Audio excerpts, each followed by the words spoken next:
So if someone didn't have time to come to the workshop, what were your key inspirations, findings?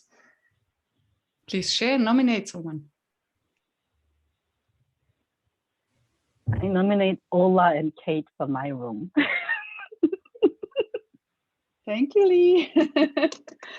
Oh, it was a very, very insightful room for us. We were in the client workroom. And the first discovery for us was we have a common topic that we are bringing to our clients. So that was a very exciting moment. And it's hybrid workplace from different angles. You know, how do we do hybrid workplaces in the future? We didn't get as far as creating the change. We were discussing a lot the protagonist and the need, but it was very, very valuable. So I have no regrets whatsoever. I hope my teammates from the room have the same feeling. It was, I mean, there were so many different insights. It's hard to pick one or two, but one of the sensational things that happened to us is actually mid through our discussions in our client room, the ladies who were doing self-discovery work in the other room came to us, and then coming into the room kind of shifted the perspective and kind of got us back a little bit up to rethink what we've discussed so far. So that journey of bouncing back and forth was really, really valuable. So thank you, ladies, for joining us. And that's an aha moment for us to say, it's not always just a cycle that goes like this. It might be neat protagonist jumping a bit back and forth, or how Lee, you were describing as a bit of a roller coaster. But I will hand over to Kate. Kate, what are your insights as well? Well, I mean, I think that was a great summary. We also discussed the fact that whether you're on your own journey of self-discovery or ultimately leading clients through a bit of self-discovery, there are layers to it and there are inputs to it. And like Ola said already, you know, those inputs may come, you know, over a length of time. So one of the ideas that Sonia brought up was a 12-week transformation journey of, you know, hybrid meetings. But as we all discussed, it's not just about hybrid meetings and techniques for it. It's actually about change management and changing mindsets. So much like our self-discovery colleagues, yeah, we're discussing and helped us frame that. We talked about how, yeah, there are layers to not only your own journey, but also the journey that you're trying to facilitate for others. And so we got a bit into how to integrate the needs of your students, or the people you're facilitating to, let's say, and to keep an eye on that and to shepherd that journey. Who would you like to hear from now, Kate? I would be happy to hear from Suzanne.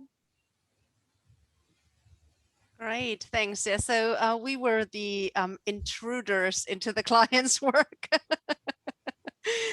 But we really first had a great discussion about self-discovery for the NDB and how kind of that discovery phase of your own needs really can shift and change, and also kind of that going back before you go and kind of go the full circle, it kind of can go back. And that was very insightful, that it's not always kind of that linear or circular process from kind of one station to the next, but that you really kind of can go back in small steps and then really kind of proceed in the journey. So that was great. And also for the clients as well, that you need sometimes to get that clarification of going back. Is that really the need that participants have, or does the one who kind of signs off the proposal kind of sees a need, but it may not be the exact need that the participants have? So also kind of that going back and forth before you kind of proceed. So it was really insightful. So thanks a lot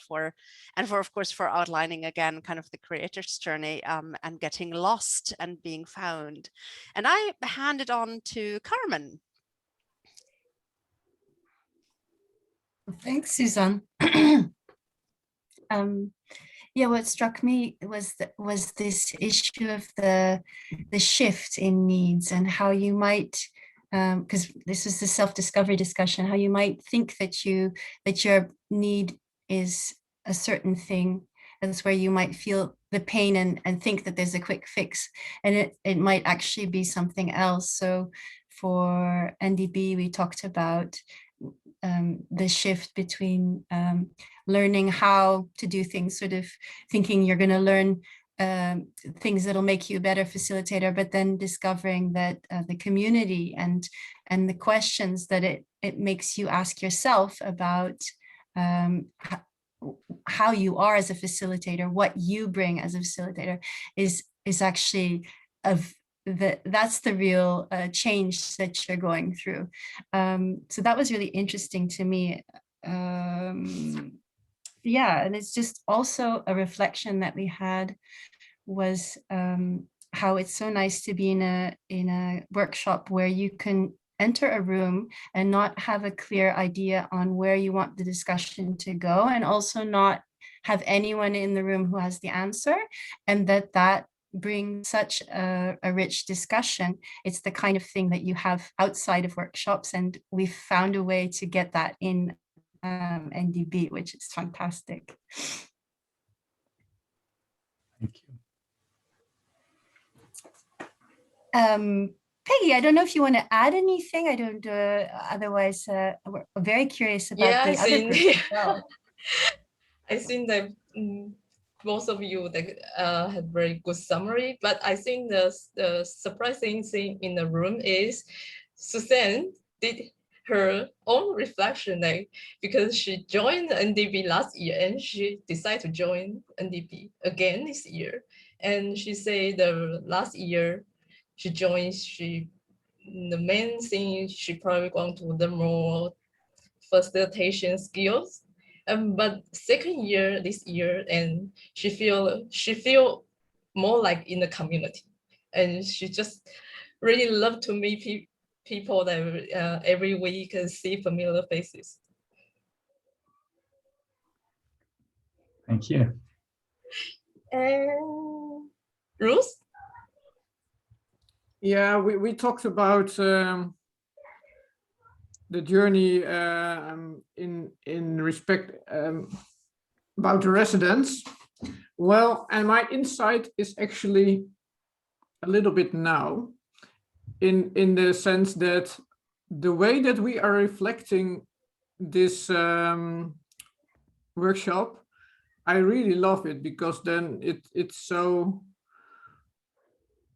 deepens my thoughts and my understanding, and to get to know you better, but also the reflective part of what we need as a community, as a person, as residents, and how we can help each other with learning. I think that's also something we discussed. How can we help each other, and how can we make it easier for everybody to take the next step or the first step or something like that, and that it's depending on where you are in a community of as a person. But I love the reflection today, so thank you, Bastian and Lee, for organizing this. Thank you. I think Lee has a hard cutoff because she has a work meeting starting now, but I think Miriam and me will still stay. At least I will. I can't speak for Miriam. Okay. So I think we can nominate someone. Iva.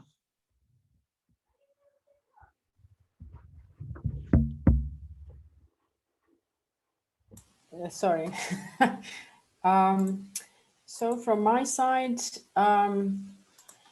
yeah, I mean, it's fantastic. I agree with Ruth, and thank you, Bastian. We were discussing similar to what, was it Claire?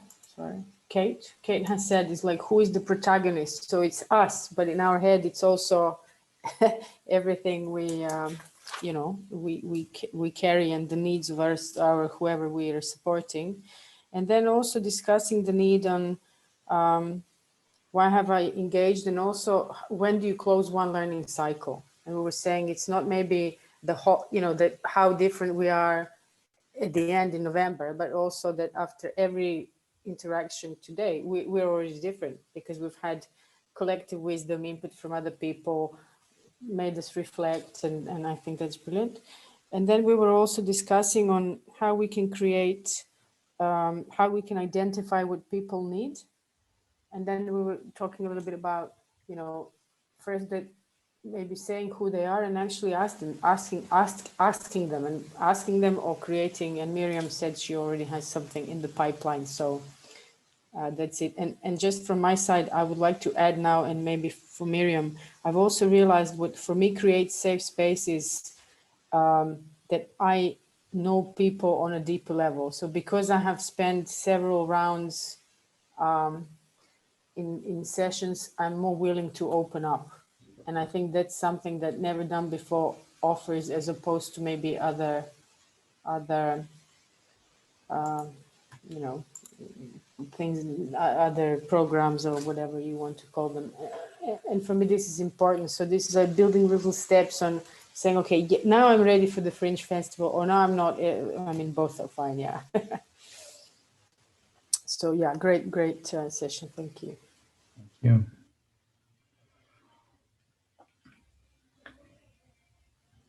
So I'm afraid you don't have a huge pool of people you can still nominate, because most people have spoken besides, I think, Lucy. And also Miriam. And Miriam. Well, as you know, sadly, only a few minutes into the breakout room, my internet connection, which has been unstable all call, decided to completely drop, and it was really sad because when I re-entered, I don't think I managed to really grasp what was going on, and I kept trying to assign it to kind of more practical terms, but it was more high level, and it's a real shame on my part. Next time I'm going to make sure Zigo is working with my internet connection properly. But what I thought was very interesting was just hearing about different people's perspectives of the needs that they come to the NDB residency with. And it got us onto the idea of asking people what they need. And as a designer, you know, this is inherent in the work that I do and designers do, which is really understanding who your audience are and what makes them tick and what their needs are and how you can convince them in an authentic and genuine way. And so I think we discussed quite a few ideas of how NDB can find out more about what their users need. Well, not users, sorry, it's such a design term, UX design, what the residents need. And I look forward to seeing how those ideas grow in the garden. Awesome, cool. Miriam. Yay. I loved it. Thank you for framing it. And maybe before someone, another one has to one off, big applause to Bastian and to Lee. Absolutely thought-provoking, inspiring session. And thank you for giving us the space to discuss how to apply the learner's journey to the residents.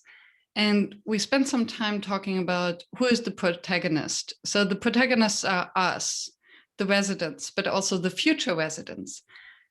And when they join, they might think that they need something. Maybe they want to learn, but when being in the residence and with being in the workshops, they often realize that actually they also need something else, which is a sense of belonging and community. So thinking of what is it how can we create this change to then start again? This would then be the Fringe Festival. So a stage for the residents to show what they've learned in the residence. But for that, we need a safe space and we need the matching to meet another person with whom we can collaborate and co-create this workshop. So what basically came up, at least that's what my brain makes out of all the ideas we had, is that we would need a kind of a platform where we can share who are we and what do we need, and then to make sure what are we actually searching. Are we searching a co-facilitator, collaborator? Are we searching for specific skills? Are we searching for competence or confidence? And then to have regular meetings, like a feed forward that Julio did, or a mastermind, where we can actually come together to get to know each other, to give each other support to find what we need. So to facilitate the searching process, to then find it, take it, and present it at the fringe. So that at the end we can really walk out as facilitators who not only found another collaborator, friend, best friend, buddy, husband or wife, but also as on the next stage of a facilitator. So yeah, I'm ready to run with these ideas, and I hope that some of you will join me. Now when you were talking, I had a few reflections about like circles and circles, you know, because quite often we have a big circle, but within the big circle, there's a lot of mini circles. And what you were talking to actually is about going down and coming, like going back up. To me, that's just, you come down, you realize something that, oh, that wasn't actually my need. So that's an insight for me. And you take that back and you make a new need. So it's not for me, it's not going back. It's completing a circle within a circle. And so it's like continuously in a circular motion going through a larger journey, a larger circle. Now we can think of our life as one big circle, and within that we have circles, and within those are circles. And so it's a continuous process of discovery, doing something with that discovery, and having a new discovery. And it's a forward rolling motion of continuous insights that sometimes happen unfacilitatedly, and sometimes we can strategize them. But there's always need to be space for someone having an insight and then changing something within that while we are having them in the circle that we've already planned. So we need to be aware about that, you know, circles will close that we didn't want to have closed yet. And so we need to work with a new person then suddenly, right? With someone who's already had that insight. And so we need to readjust who our protagonist is that we are allowed to accompany, right?